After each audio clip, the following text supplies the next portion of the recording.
আজ আমি আপনাদের সঙ্গে শেয়ার করব ডাঁটা আলুর একটা তরকারি রেসিপি।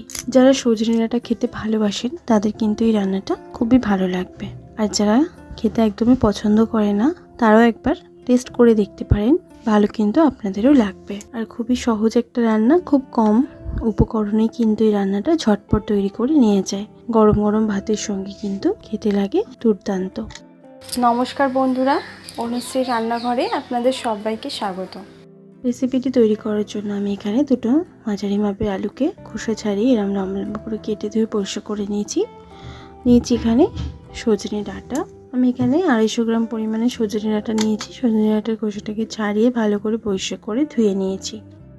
এরপর এখানে আমি 3 থেকে 4টে রসুনের কোয়া নিয়েছি, আর নিয়েছি 1 ইঞ্চি পরিমাণে আদা আর রসুন, আর এখানে নিয়েছি দুটো ছোটো মাপের টমেটো। সব উপকরণগুলোকে মিক্সিতে আমি মিহি করে বেটে নেব। গ্যাস অন করে একটা কড়া বসিয়ে দিয়ে তার মধ্যে দিয়ে দিলাম 2 চামচ পরিমাণে সরষের তেল। তেলটা গরম হয়ে গেলে এখানে 50 গ্রাম পরিমাণে আমি সাদা বড়ি নিয়েছি, মানে বিউলির ডালের বড়ি নিয়েছি। বড়িগুলোকে একটু লাল লাল করে ভেজে নেব।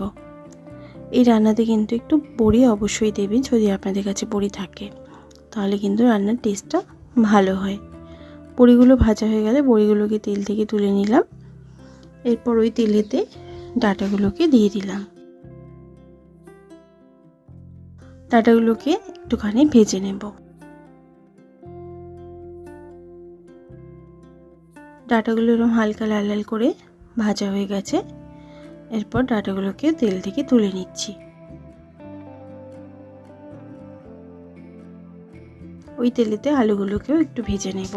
আপনারা চাইলে সজনে ডাঁটা আলু কিন্তু একসাথেও ভেজে নিতে পারেন। আমি এখানে একটু আলাদা আলাদা করে ভেজে নিচ্ছি।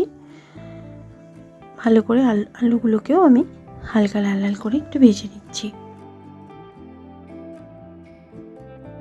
আলুটাও হালকা লাল হয়ে গেছে। এবার আলুটাকে তেল থেকে তুলে নেব। এরপর আমি দিয়ে দেবো আরও 2 চামচ পরিমাণে সর্ষের তেল। তেলটা ভালো করে গরম হয়ে গেছে। এরপর ফোড়নে দিচ্ছি 1 চামচ পরিমাণে 5 ফোড়ন আর একটা শুকনো লঙ্কা। ফোড়নটাকে একটু ভেজে নেব।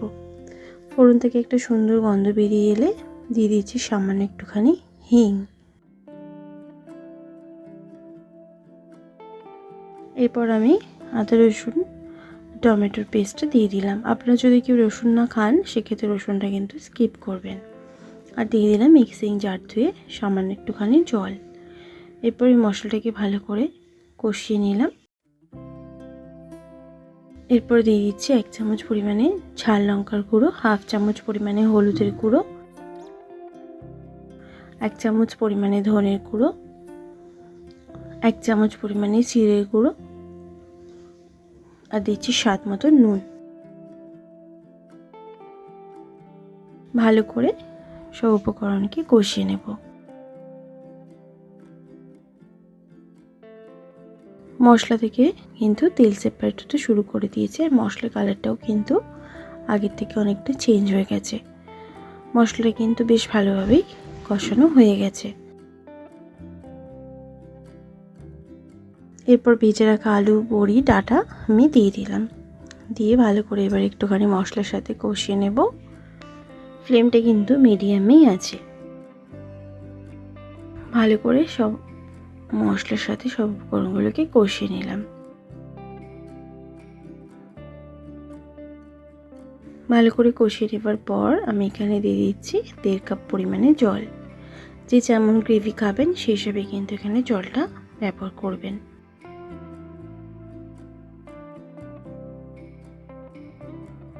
জলটা দেওয়ার পর নাড়াচাড়া করে মিশিয়ে নিচ্ছি।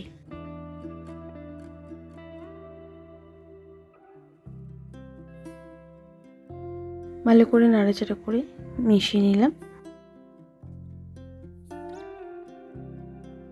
গ্রেভিটা ফুটে উঠতে শুরু করে দিয়েছে। এরপরে আমি ঢাকা দিয়ে 5 থেকে 7 মিনিট মিডিয়াম ফ্লেমে রান্নাটা হতে দেব। 5-7 মিনিট পর ঢাকাটা সরিয়ে নিয়েছি। দিয়ে দিচ্ছি সামান্য একটুখানি ধনেপাতা কুচি। ভালো করে নাড়াচাড়া করে মিশিয়ে নেব। একটা সুন্দর গন্ধ কিন্তু বেরোতে শুরু করেছে। একটুখানি গ্রেভিটাকে আমি ড্রাই করে নেব, খুব বেশি শুকনো করব না, গ্রেভিটা একটুখানি জাস্ট শুকিয়ে নেব।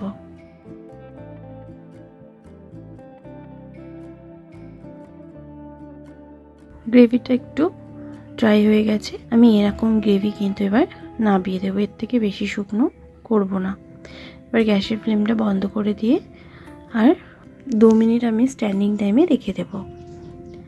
2 মিনিট পর আমি এটা গরম গরম সার্ভ করে নিচ্ছি। গরম গরম ভাতের সঙ্গে কিন্তু এই সজনে ডাঁটা আলু বড়ি এই তরকারিটি কিন্তু দুর্দান্ত লাগে খেতে।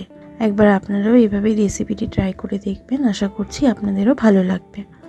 ভালো লাগলে লাইক শেয়ার করতে ভুলবেন না, কমেন্ট বক্সে কমেন্ট করে জানাতে ভুলবেন না রেসিপিটি কেমন লাগলো। ভালো থাকবেন, সুস্থ থাকবেন, ধন্যবাদ।